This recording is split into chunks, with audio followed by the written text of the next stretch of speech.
So Minnesota actually won this time. 31-23 made it a lot closer than it needed to be towards the end there. But anyway, proceeding. Houston falls to 0-4. Minnesota goes to 1-3. Watson, 20 of 33, 60.6%, 300 yards, 9.1 average yards per attempt, 2 scores, no picks, was sacked 3 times, and a rating of 110.7. Now, on the ground, they couldn't really get anything going on the ground again. That has been a thing for Houston this year so far. David Johnson, 16 carries for 63 yards, 3.9 average. Duke Johnson, 5 for 24, 4.8. Watson, 5 for 9, 1.8. So 26 carries, 96 yards, 3.7 average. No scores, and a long of 15. Now, Will Fuller was a problem today. 6 of 7 targets, 108 yards, 18 average yards per catch, had a 43-yarder and a score. Jordan Aiken, 3 for 3 for 46. Kenny Stills, 2 for 4 and 39 and a score. Randall Cobb, 2 for 5, 36 yards, 18 yards per catch. David Johnson, 2 for 3 for 29. Darren Fells, 2 for 2 for 21 yards. And you have Duke Johnson, 3 of 4 for 21 yards. One thing that did surprise me, Brandon Cooks was targeted 3 times today, did not catch a single ball, which surprised me a little bit. Now, they were 3 of 12 on third down, that's 25%. 0 of 3 in the red zone, so 0%. -1 in the turnover margin, that was pretty early on a muffed punt. They held the ball for 23 minutes and 29 seconds. Had 2 penalties for 15 yards. Now, Minnesota, Kirk had kind of a weird day today, but he went 16 of 22 for 72.7%, 260 yards, 11.8 average, 1 touchdown, no interceptions, was sacked 3 times and had a rating of 127.1. Now, Dalvin Cook had his way again, 27 carries for 130 yards, 4.8 average, had 2 scores and a long of 15. Madison, 7 for 17, 2.4, but did end up getting into the end zone. Thielen took an end around for 8 yards.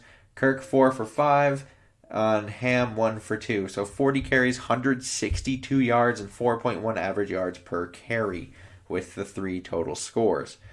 Now, receiving, this was a 2-receiver day for Minnesota. You had Thielen with 8 receptions on 10 targets for 114 yards and a score with a long of 39, averaging 14.3 yards a catch.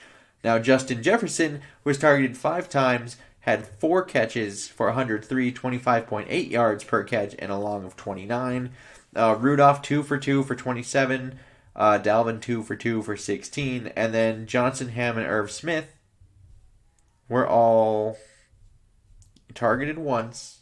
0 catches between the 3 of them. So only 4 players caught a pass today, but they were 5 of 12 on third down. That's 41.7%. 4 or 5 in the red zone, that's 80%, and they were +1 in the turnover margin. They actually held the ball for 36 minutes and 31 seconds, and 4 penalties for 36 yards. Now, offensively, I think that Cook, Thielen, and Jefferson trio is looking pretty darn good right about now. They all went over 100 today. Obviously, Jefferson last week went over 170, and Cook went over 180, but Thielen was pretty quiet. Today we got all 3 of them over 100, so that's looking pretty good. And like I said, Kirk had a weird day, and I'm going to kind of group this into the guard talk here, because it kind of looked like the guards were doing a little better today in terms of pass protection. It still wasn't good, don't get me wrong, but it looked like it was better. And what I think that was causing was there were times where I kind of thought Cousins was kind of bracing for a hit that wasn't there, and he was expecting the guards to kind of fall down in pass protection, and that was a problem. I think I noticed that mainly on, there was 2 plays. One where I thought he should have hit Jefferson long.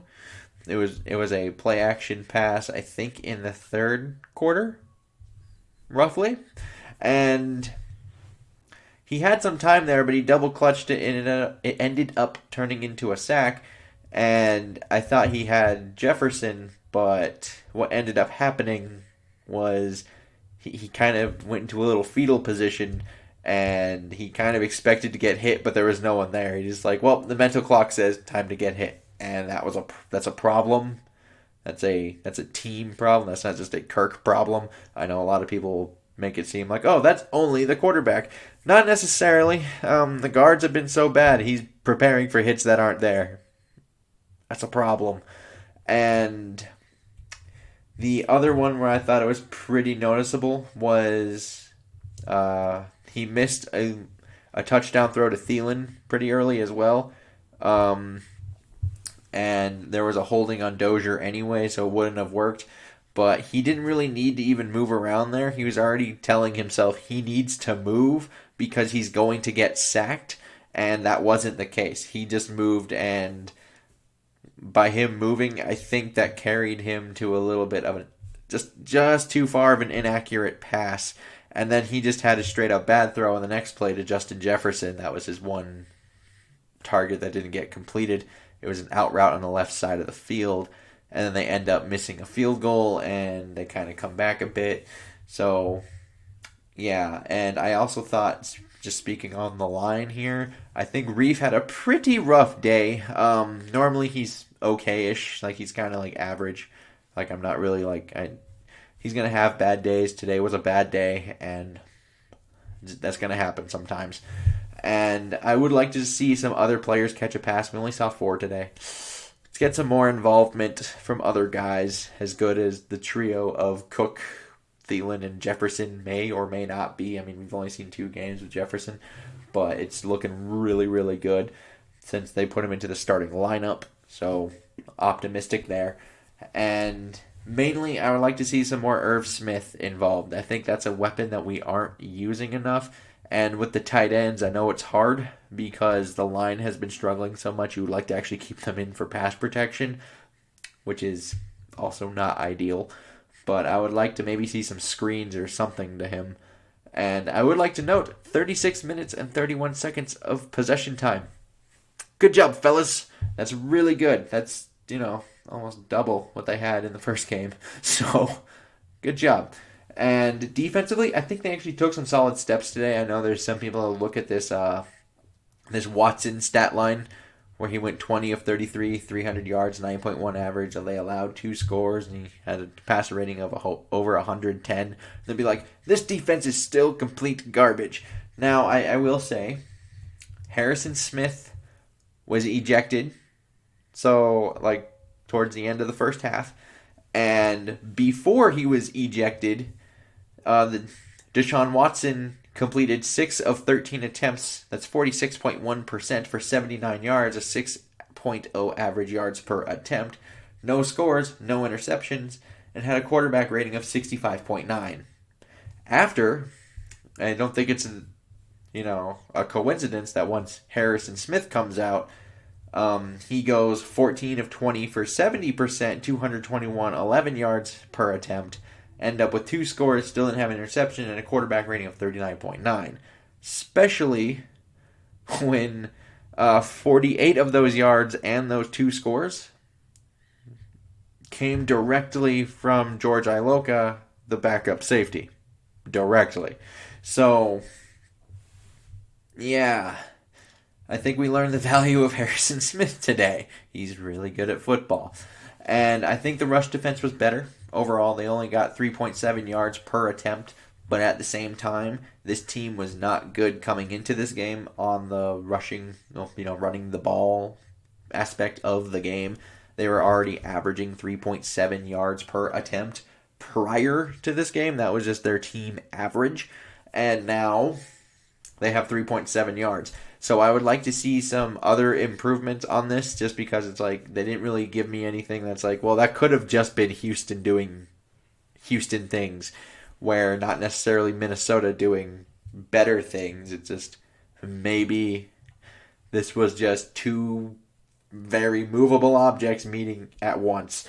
And I would like to see this against a better rushing team, which we will see next week in Seattle. That's going to be yeesh, but we will see that. And I did think they contained, I think they rushed Watson pretty well for the most part. I know there was times they had no pressure, but when you're playing a quarterback like Watson, you also have to be really, really concerned with just how they rush him from a discipline standpoint, because if you don't rush him the right way, that means he ends up with 50, 60, 70 yards rushing, or even maybe a long rushing touchdown. Now, they didn't even convert in the red zone. I think they contained him pretty well, and they were pretty disciplined in their rushing lanes. So I don't think it was an absolute failure there, even when they weren't getting pressure, because I saw at times it was like, oh, I could see the end kind of playing a little game of cat and mouse, just kind of trying to keep him within the pocket and hoping something can happen otherwise, but nothing did because interior rushing still is a problem.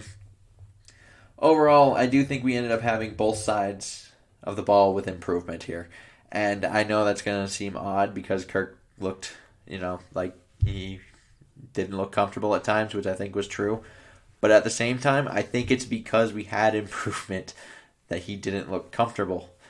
Because, like I said before, I think the guards getting beat so early on so far this year in these first 4 games has kind of tailor-made his brain to think, oh, I only have this much time because this guy is not very good at blocking. So all of a sudden when he gets a little bit more time of blocking from those guys, he's preparing for things that aren't there. And as a team, I think there was actually overall improvement. I just need Kirk to understand, don't do that, and it will be fine. Just will they get there? I don't know. And defensively, I think they did a much better job overall just before that. And Iloka, he may not be active another game. I don't know if they're actually going to try to place him back onto the practice squad or cut him, but if he's on the roster, I would not be surprised if he's not active very often at all this year after that performance. That was not good. He's been in the Zimmer system before, even in Cincinnati, and he just doesn't look like he has it anymore. So they could be looking at other safety veteran options at a certain point because that was not good. And I think Holton Hill may be a slight problem at end of game situations. So we had last week against Tennessee where he had a pretty sure-handed interception there that he probably could have housed even, and it ends up getting dropped. Titans end up with a field goal. Minnesota loses by 1. This week there was an incomplete pass. He got a pass interference, and even though it was incomplete, that Will Fuller touchdown was against him. And while it was ended up incomplete because it hit the ground. But if Will Fuller catches the ball, who knows what happens with a 2-point conversion, that could end up being a potential worry problem with Holton Hill. And it would be kind of nice to see Mike Hughes come back because then, we probably have the starting 3 of Dantzler, Gladney, and Hughes as opposed to having Holton out there. Right at that point, Holton would just be a reserve guy coming in, which probably wouldn't be the worst case scenario for him given the level of play he's been giving. But yeah, I'd like to know your guys' comments down below. Thoughts, opinions, all the good stuff. Like and subscribe. Always super helpful. And until next time, I bid y'all adieu.